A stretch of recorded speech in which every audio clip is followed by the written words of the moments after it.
사도신경. 나는 전능하신 아버지 하나님 천재 창조주를 믿습니다. 나는 그의 유일하신 아들 우리 주 예수 그리스도를 믿습니다. 그는 성령으로 잉태되어 동정녀 마리아에게서 나시고 본디오 빌라도에게 고난을 받아 십자가에 못 박혀 죽으시고 장사한 지 사흘 만에 죽은 자 가운데서 다시 살아나셨으며 하늘에 오르시어 전능하신 아버지 하나님 우편에 앉아 계시다가 거기로부터 살아있는 자와 죽은 자를 심판하러 오십니다. 나는 성령을 믿으며 거룩한 공교회와 성도의 교제와 죄를 용서받는 것과 몸의 부활과 영생을 믿습니다. 아멘.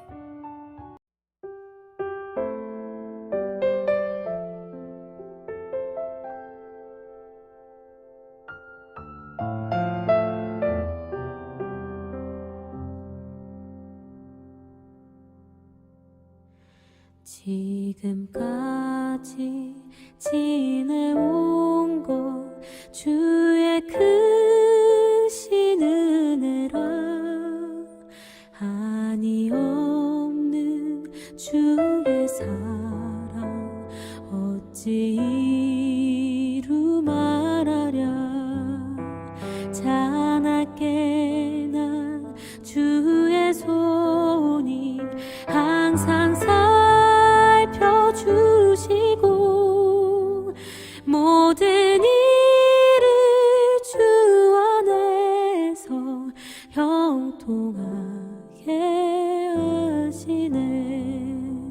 몸도 맘도 연약하나 세임받아 살았네. 물 붓듯이 부으시는 주의 은혜 족하다. 사랑 없는 거리에 난 험한 산길 헤맬 때 주의 손을 굳게 잡고 찬송하며 가리라. 주님 다시 되올 날이 날로 날로 다가와 무거운 짐 주께 맡겨 벗을 날도 멀잖네. 나를 위해 예비하신 고향 집에 돌아가 아버지의 품 안에서 영원토록 살리라. 영원토록 살리라.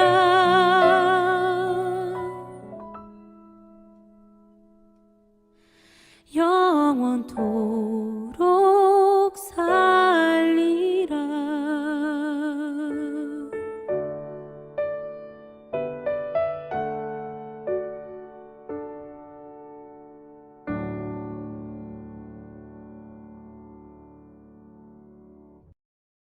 제4장.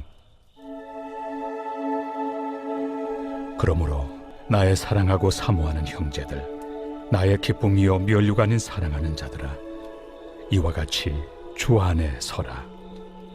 내가 요디아를 권하고 순두개를 권하노니 주 안에서 같은 마음을 품으라. 또 참으로 나와 멍에를 같이 한 네게 구하노니 복음에 나와 함께 힘쓰던 저 여인들을 돕고 또한 글레멘드와 그 외 나의 동역자들을 도우라. 그 이름들이 생명책에 있느니라. 주 안에서 항상 기뻐하라. 내가 다시 말하노니 기뻐하라. 너희 관용을 모든 사람에게 알게 하라. 주께서 가까우시니라. 아무것도 염려하지 말고 다만 모든 일에 기도와 간구로 너희 구할 것을 감사함으로 하나님께 아뢰라. 그리하면 모든 지각에 뛰어난 하나님의 평강이 그리스도 예수 안에서 너희 마음과 생각을 지키시리라. 끝으로 형제들아, 무엇에든지 참되며 무엇에든지 경건하며 무엇에든지 옳으며 무엇에든지 정결하며 무엇에든지 사랑받을 만하며 무엇에든지 칭찬받을 만하며 무슨 덕이 있든지 무슨 기림이 있든지 이것들을 생각하라. 너희는 내게 배우고 받고 듣고 본 바를 행하라. 그리하면 평강의 하나님이 너희와 함께 계시리라. 내가 주 안에서 크게 기뻐함은 너희가 나를 생각하던 것이 이제 다시 싹이 나매니 너희가 또한 이를 위하여 생각은 하였으나 기회가 없었느니라. 내가 궁핍함으로 말하는 것이 아니니라. 어떠한 형편에든지 나는 자족하기를 배웠노니 나는 비천에 처할 줄도 알고 풍부에 처할 줄도 알아. 모든 일 곧 배부름과 배고픔과 풍부와 궁핍에도 처할 줄 아는 일체의 비결을 배웠노라. 내게 능력 주시는 자 안에서 내가 모든 것을 할 수 있느니라. 그러나 너희가 내 괴로움에 함께 참여하였으니 잘하였도다.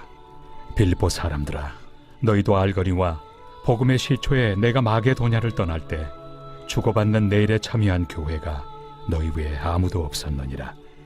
데살로니가에 있을 때에도 너희가 한 번뿐 아니라 두 번이나 나의 쓸 것을 보내었도다. 내가 선물을 구함이 아니요 오직 너희에게 유익하도록 풍성한 열매를 구함이라. 내게는 모든 것이 있고 또 풍부한지라. 에바브로디도 편에 너희가 준 것을 받음으로 내가 풍족하니 이는 받으실 만한 향기로운 제물이요 하나님을 기쁘시게 한 것이라. 나의 하나님이 그리스도 예수 안에서 영광 가운데 그 풍성한 대로 너희 모든 쓸 것을 채우시리라. 하나님 곧 우리 아버지께 세세 무궁하도록 영광을 돌릴지어다. 아멘. 그리스도 예수 안에 있는 성도에게 각각 문안하라.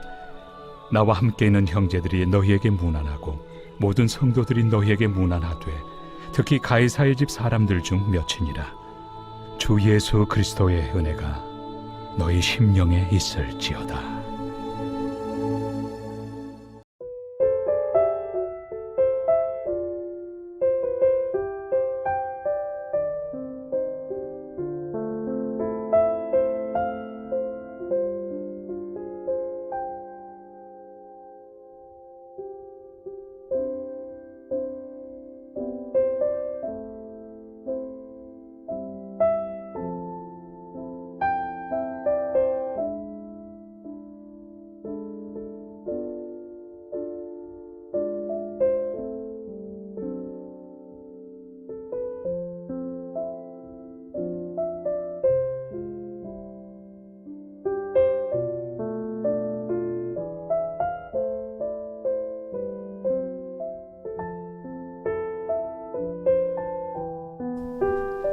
샬롬. 2023년도의 마지막 한 주간 하나님의 은혜와 평강이 우리 삶에 넘칠 수 있기를 원합니다. 오늘 함께 읽는 말씀 5절에 보면 바울 사도께서 너희 관용을 모든 사람에게 알게 하라 그랬습니다. 여기에 이 관용이라는 말은 남을 너그럽게 받아들이거나 허용하는 것, 용서하는 것이라는 뜻을 가지고 있습니다.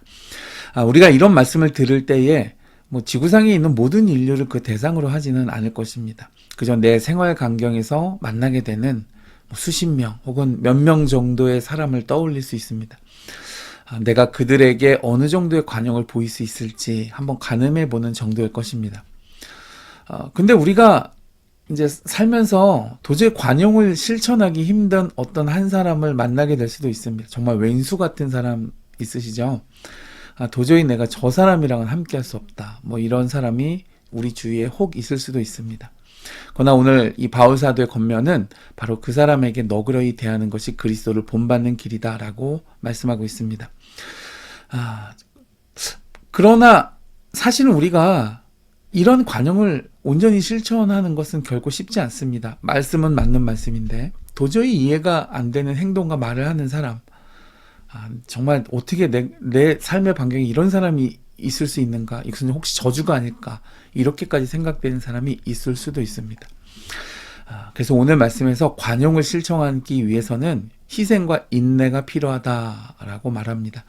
5절 후반부에 보면 그 관용을 베풀 것을 말씀하면서 주께서 가까우시니라 그랬는데, 이 말은 그러니까 주께서 다시 오기까지 관용을 실천하는 삶을 살라는 말씀입니다. 그러니까 우리는 그저 용납하고 용서하고 너그럽게 이해하고 또 받아주면서 관용을 보여주는 삶을 살아야 한다는 것입니다. 근데 이렇게 살면 사실은 세상에서 바보 되기가 십상입니다. 그래서 관용의 삶은 세상에서 어찌 보면 미련해 보이는 삶입니다. 또 손해를 볼 수밖에 없는 그런 삶입니다. 근데 왜 우리에게 이와 같이 바보 같은 삶을 살라고 말씀할까요? 그것은 예수님이 그렇게 사셨기 때문입니다. 이 악하고 부조리한 세상이 영원하지 않을 것이며 다시 오실 주님께서 모든 악을 심판하시고 또 세상을 바로잡을 것이라는 그 믿음이 없이는 이러한 삶을 지속하기가 어려운 것입니다. 여러분, 그래서 신자는 오늘날 우리가 이 땅을 살아갈 때 그 종말론적 세계관을 가지고 살아가야 할 필요가 있습니다. 그러니까 다시 오시는 예수님께서 이룩하실 그리스도의 통치하시는 그 왕국을 기다리는 삶이 종말론적 삶일 것입니다. 이러한 인식이 없이는 어떻게 여러분 손해보는 삶을 살 수 있겠습니까? 그러나 우리는 더 소중하고 더 귀하며 잠깐 있다 없어지는 것이 아니라 영원한 가치를 믿기 때문에 그것을 위해 기꺼이 지금 관용을 보이는 삶을 살 수 있을 줄 믿습니다. 누가복음 2장 13절을 보면 예수님이 탄생하실 때 수많은 천군 천사가 나타나서 지극히 높은 곳에서는 하나님께 영광이요 땅에서는 하나님이 기뻐하신 사람들 중에 평화로다 라고 찬양을 올리는 장면이 나옵니다. 근데 이 말씀을 잘 읽어보면 그러니까 땅에서는 하나님의 백성들이 그리스도의 평화를 누리면서 이 땅에도 평화가 임하도록 평화의 사도가 되어야 하고 또 평화의 전달자들이 되어야 한다는 말씀입니다. 그리스도께서 죄로 인해 하나님과 원수된 우리를 십자가에 죽으심으로 막힌 담을 하시고 하나님과 우리가 화평할 수 있게 하신 것처럼 우리도 세상에서 사람들과 살아갈 때 그리스도의 평온과 평화가 임하도록 관용의 삶을 살라는 말씀입니다. 특별히 하나님의 기쁨과 평화를 누려본 사람이 다른 사람을 향해서도 관용을 베풀 수 있는 것이겠죠. 여러분, 인간 사회가 유지되기 위해서는 법이 필요하고 이성적 판단도 있어야 하겠지만 그것이 닿지 못하는 영역이 있습니다. 그러니까 법과 이성과 윤리만으로 이 세상이 정의롭게 다스려지지는 않는 것 같습니다. 오늘날 우리 사회를 보면 법을 아무리 구체적으로 세워놔도 마음이 약하면 어찌할 도리가 없다는 것을 깨닫게 됩니다. 법망을 다 빠져나갑니다. 그것도 안 되면 법을 무시하면서까지도 자기 욕심을 채우는 것이 우선입니다. 로마서 3장 20절에는 율법의 행위로 그 앞에 의롭다 하심을 얻을 육체가 없는 율법으로는 죄를 깨달음이라 그랬습니다. 그러니까 우리는 율법을 완벽하게 지킬 수 없다는 말입니다. 만약에 율법을 지키는 행실이 의로움에 이르는 유일한 길이었다면 예수님은 세상에 오시지 않으셨을 겁니다. 그러나 행함으로 의로움을 받는 것이 아니라 믿음으로 의롭다 여기심을 받기 때문에 예수님이 이 땅에 오셨습니다. 예수님만이 완전한 의로움을 이루셨고 또 그분을 구주로 믿는 사람에게 예수님이 십자가에서 이루신 의로움을 향유할 수 있는 은혜를 베풀어 주시겠다고 약속해 주셨기 때문입니다. 여러분, 마태복음 1장 19절에 보면 결혼도 하지 않은 약혼녀가 덜컥 아이를 잉태한 것을 숨겨주려 했던 이 요셉의 행동을 들어서 의롭다라고 말했습니다. 근데 여러분 생각해 보세요. 정혼한 여인이 순결을 버리고 임신을 했습니다. 그렇게 되면 그 여인은 이제 간음한 여인이 되어지죠. 그러니까 부정한 여인이 됩니다. 그리고 율법을 어겼습니다. 하나님 앞에 또 사람 앞에 큰 죄를 지은 여인입니다. 그런데 이 요셉이 사랑으로서 그 허물을 덮어주고 그것을 책잡지 아니하는 관용을 베풀었습니다. 이것을 두고 마태복음 1장 19절에서는 그의 남편 요셉은 의로운 사람이라 이렇게 말했습니다. 또한 마태복음 5장 45절에 보면 하나님은 의인에게 햇빛과 비를 주시지만 악인에게도 햇빛을 주시고 또 비를 내려주시는 이 하나님을 본받으라 이런 말씀했습니다. 아니, 하나님은 의인에게만 햇빛과 물을 주셔야지 왜 악인에게도 똑같이 주실까요? 이것이 오늘 바울 사도가 말하는 하나님의 관용입니다. 만약에 여러분 하나님께서 오늘 나에게도 공의대로만 대하신다면 어떻게 될까요? 우리 중 누구도 하나님 앞에 설 수 있는 사람은 단 한 사람도 없습니다. 우리는 지난 한 주간도 완전하신 하나님 앞에 서기에는 너무도 부족하고 연약한 죄된 모습으로 살아왔기 때문입니다. 만약에 하나님이 관용을 베푸셔서 본래 죄가 없으시지만 내 죄를 대신 짊어지시고 십자가에 죽으신 예수님이 그분이 나와 내 죄를 대신해 죽어주셨다는 것을 인정해 주시고 그 사실을 믿는 우리에게 전가의 원리를 적용해 주셔서 예수님의 십자가에 내 죄를 전가해 드리고 그분의 의로움을 내게로 전가해 주셔서 우리는 그분의 의로움으로 하나님 앞에 나갈 자격을 얻도록 하나님께서 관용을 베풀어 주시지 않는다면 오늘 우리는 모두 죄의 결과로 그 저주를 받아 그 자리에서 죽고 말았을 것입니다. 실제로 이 관용 또 이 은혜가 없던 구약 시대에는 하나님께 제사를 드리다가 죽는 일이 허다했죠. 조금이라도 부정하면 하나님 앞에 나갈 수가 없었습니다. 그러나 그때에도 짐승을 잡아서 그 피를 드림으로 그 짐승의 죽은 피가 내 죄를 대신하는 것으로 하나님께서 그 시은 죄 은혜가 베풀어지는 그 자리 관용을 베풀어 주시지 않았다면 이스라엘 백성은 존재할 수 없었을 것입니다. 그러니까 여러분 우리는 날마다 그리고 예배할 때마다 이러한 하나님의 관용 속에서 살아가는 사람들인 것입니다. 오늘도 하나님이 우리를 너그러이 용서해 주시는 것은 무엇이냐? 그 관용, 그것을 우리 편에서는 은혜와 긍휼이라고 말합니다. 하나님 편에서 베풀어 주신 관용이 아니라면 우리는 이 자리에 있을 수 없는 것이죠. 우리는 매 예배마다 하나님의 관용을 적용받는 사람들인 것입니다. 그러면 여러분 이 성탄절을 지난 한 해의 마지막 연말에 누구든지 우리 앞에 또는 내 삶의 반경에서 부딪히게 되는 사람을 관용으로서 용서해 주실 수 있기를 주님의 이름으로 축복해 드립니다.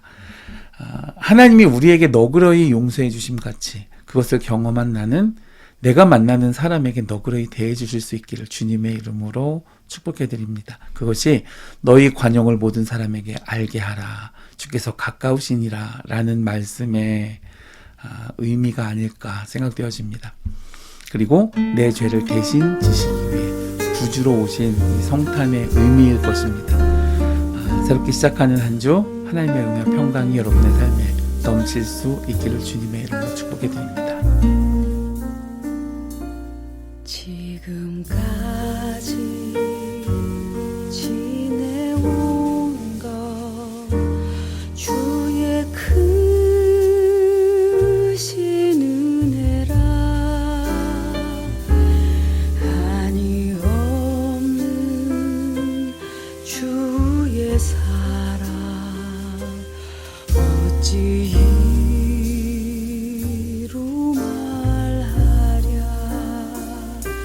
자나깨나 주의 손이 항상